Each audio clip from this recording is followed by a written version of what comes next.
तो दोस्तों यहाँ पर मैं आपको बताऊंगा आरपीएमबी काउंटर को सही से प्रोग्राम किस तरह से करते हो। तो आप जैसे कि देख सकते हैं यहाँ पर ये जो नंबर है,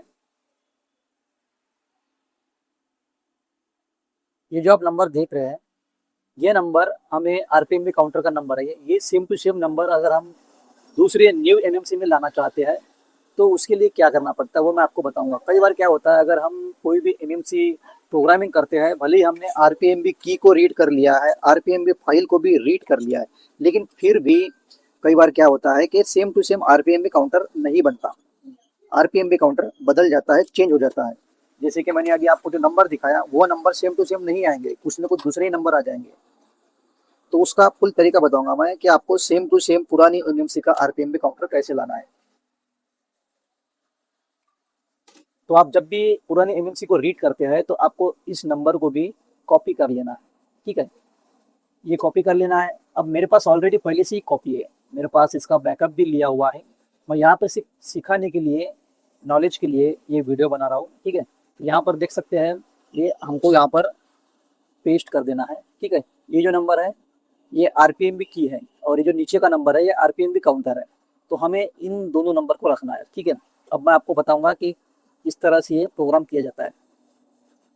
इस नंबर को ध्यान रखना। मैं सबसे पहले आपको रैंडम आरपीएमबी काउंटर दिखाऊंगा कि किस तरह से होता है। मैंने एक सैमसंग की एमएमसी लगा ली है। इसके पहले जो रेडमी नोट 8 की जो एमएमसी थी वो एस के हाइनिस की थी।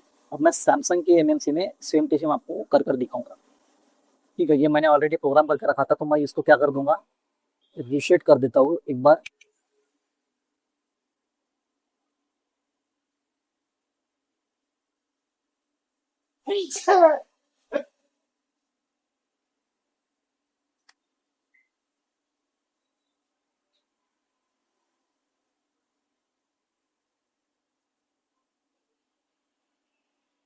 ये रीसेट हो गया है। अब ये एनएमसी पूरी तरह से ब्लैंक हो चुकी है।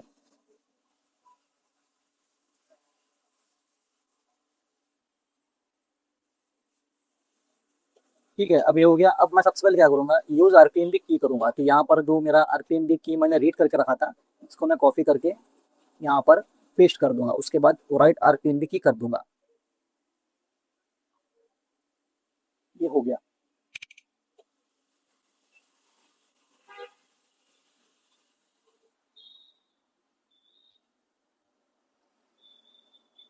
ठीक है, यहाँ पर देख सकते हैं आरपीएमबी काउंटर 0 हो चुका है। अब हमारे पास जो पुरानी एनएमसी थी उसका आरपीएमबी फाइल हमारे पास होना जरूरी है। ठीक है, आरपीएमबी फाइल मैंने पहले से ही रीड करके रख लिया है। आप देख सकते हैं इसके हाइनिस का ही आरपीएमबी फाइल मेरे पास ऑलरेडी रीड किया हुआ है। ठीक है, अब मैं इसको अगर डायरेक्ट फ्लैश करता हूँ यहाँ से आरपीएमबी को, ठीक है, ये फाइल है। अभी फिलहाल फिलहाल यहाँ पर 0 है काउंटर, ये 0 दिखा रहा है। ठीक है, अभी मैं इसको फ्लैश कर देता हूँ।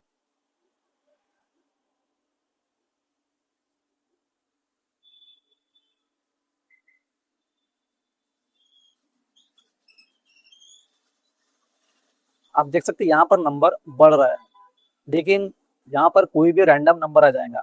जो हमने यहाँ पर कॉपी करके रखा है ये सेम टू सेम नंबर नहीं आएगा।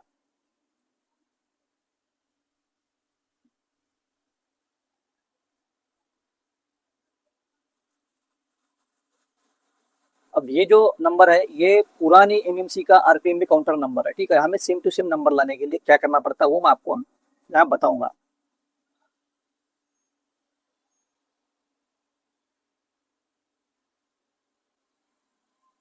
ठीक है दोस्तों, ये हो गया है और आप देख सकते हैं भी इसमें आरपीएमबी काउंटर क्या दिखा रहा है, 2048। 2048 नंबर यहाँ पर दिखा रहा है। मैं फिर से इसको आइडेंटिफाई करता हूँ।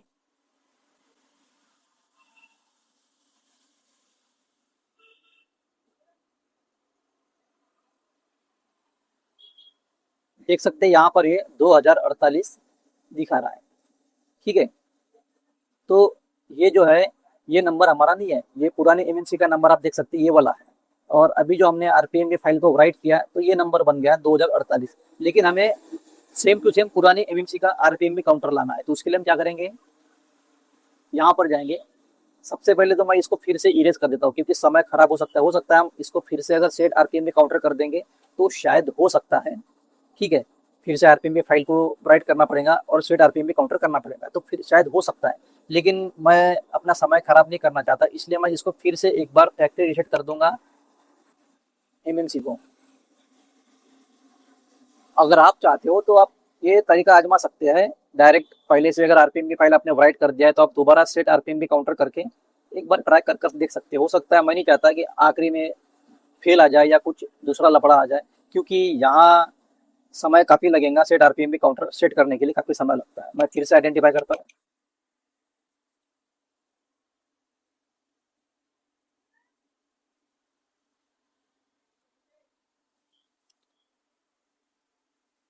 तो ये हो गया है, अभी आरपीएम भी काउंटर पूरी तरह से जीरो हो गया, नॉट फोरम दिखा रहा है।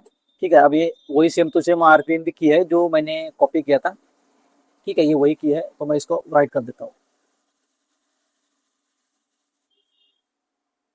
ये हो गया।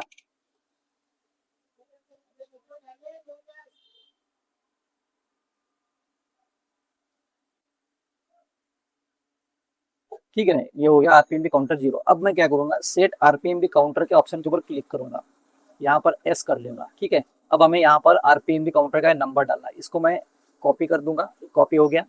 उसके बाद मैं फिर से अपने टूल में आके यहाँ पर क्लिक कर दिया। अब इसके बाद हमें क्या करना है, CTRL दबा के रखना है, उसके बाद वी को दबाना है, प्रेस वी कर देना है, तो ये यहाँ पर पेस्ट हो गया। ठीक है, अब मैं यहाँ पर ओके कर दूंगा। अब यहाँ पर एस करना है। अब यहाँ हमें पूछ रहा है कि आरपीएमबी फाइल, हमें पूछ रहा है आरपीएमबी फाइल कहाँ पर है। तो हमारी जो पुरानी आरपीएमबी फाइल जो मैंने रीड करके रखा था पुरानी एजेंसी से, उसी को हमें यहाँ पर सिलेक्ट कर देना है। ठीक है, अब दोस्तों इस को बहुत समय लगेगा, इसको काफी समय लगेगा जब तक कि ये जो नंबर है ये यहाँ पर काउंट नहीं होगा, यहाँ पर नंबर आएगा नहीं पूरा, तब तक कि इसको समय लगेगा। ठीक है, इसमें लगभग आधे आधा घंटा भी लग सकता है, जितना बड़ा नंबर रहेगा उतना ज्यादा समय लगेगा। अब ये प्रोग्राम होना शुरू हो गया है, तो मैं यहाँ पर वीडियो को पॉज कर दूंगा जब तक कि 100 नहीं हो तब तक, इसके बाद फिर इसको आप फिर से ऑन कर दूंगा। देख सकते हैं यहाँ पर ये नंबर बढ़ रहे हैं, और जो मैंने नंबर यहाँ पर एंटर किया है जो कि पुराने एजेंसी का आरपीएमबी काउंटर था, वही सेम टू सेम आरपीएमबी काउंटर इसमें बन जाएगा। इससे क्या होगा, फोन में रेडमी के फोन में जैसे कि एनिमेटेड करप्ट वगैरह लिखा हुआ आता है वो सब नहीं आएगा। अगर आप न्यू एमएमसी लगाते हैं तो आप भले ही आईएमआई नंबर रिपेयर कर लेंगे, फिर भी आपका एनिमेटेड करप्ट लिखा हुआ नहीं आएगा, और किसी भी तरह का कोई रजिस्टर वगैरह बदलने की जरूरत नहीं पड़ेगी अगर आप आरपीएमबी को सही से प्रोग्राम करते हो तो।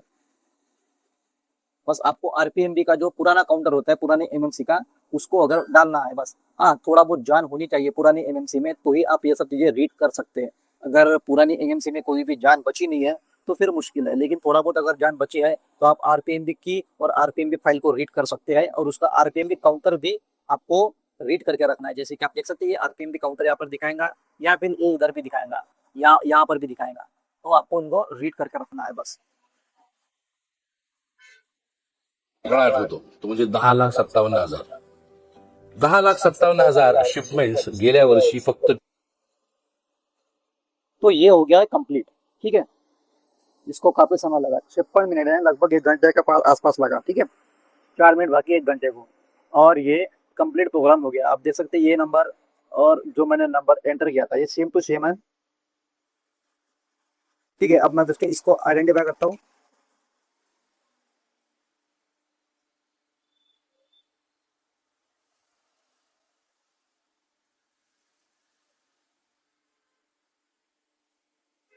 और ये सेम टू सेम नंबर आ गए हैं, आरपीएनडी इसका प्रोग्राम हो चुका है। आप देख सकते हैं इसमें आरपीएनडी सही आ गया।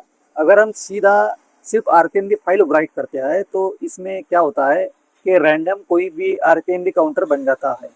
जो ओरिजिनल आरपीएनडी काउंटर होता है पुराने एनएमसी का, वो नहीं आ पाता, भले ही हम उसका आरपीएनडी की और आरपीएनडी फाइल रीड कर लेंगे फिर भी सेम टू सेम नहीं बन पाता। ठीक है, यहाँ पर अब देख सकते हैं जो मैंने ये काउंटर रीड किया था ये सेम टू सेम वही काउंटर यहाँ पर एंटर हो चुका है।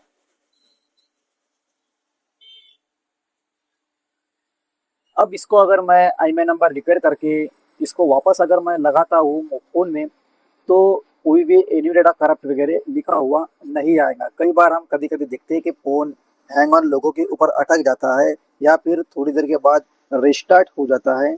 तो इस तरह की जो समस्या आती है वो सही से आरपीएमबी प्रोग्राम नहीं हो पाती, जिसकी वजह से इस तरह की प्रॉब्लम आती है। अगर आप बिना फैक्ट्री रीसेट किए, जैसे कि मैंने पहले इसको फैक्ट्री रीसेट किया या फिर व्यू फाइल को वापस से फ्लैश करके फिर से इसका आरपीएम भी क्लीन कर दिया। अगर आप चाहते हैं कि आपने फिर से बिना फॉर्मेट किए, बिना फैक्ट्री रीसेट किए आप सेट आरपीएम भी काउंटर कर सकते हैं, तो आप एक बार ट्राई जरूर कर सकते हैं। मैंने तो इसको ट्राई नहीं किया क्योंकि मुझे वीडियो रिकॉर्ड करना था, और वीडियो में अगर मान लो कुछ फेल आता या कुछ अगर एरर आ जाता तो फिर से मुझे मेरा वीडियो जो है वो काफ़ी ज़्यादा लंबा हो जाता। इसके लिए मैंने इसको सीधा फुल फैक्ट्री रीसेट करके वापस आरपीएम भी इसमें रीप्रोग्राम नहीं किया। लेकिन अगर आपका आरपीएम भी काउंटर जैसे कि यहाँ पर 2045 पहले आया था, तो आप सीधा बिना फॉर्मेट किए, बिना फैक्ट्री रीसेट किए आप सेट आरपीएम भी काउंटर कर देख सकते हैं। ये एक नया तरीका आज आजमा सकते हैं।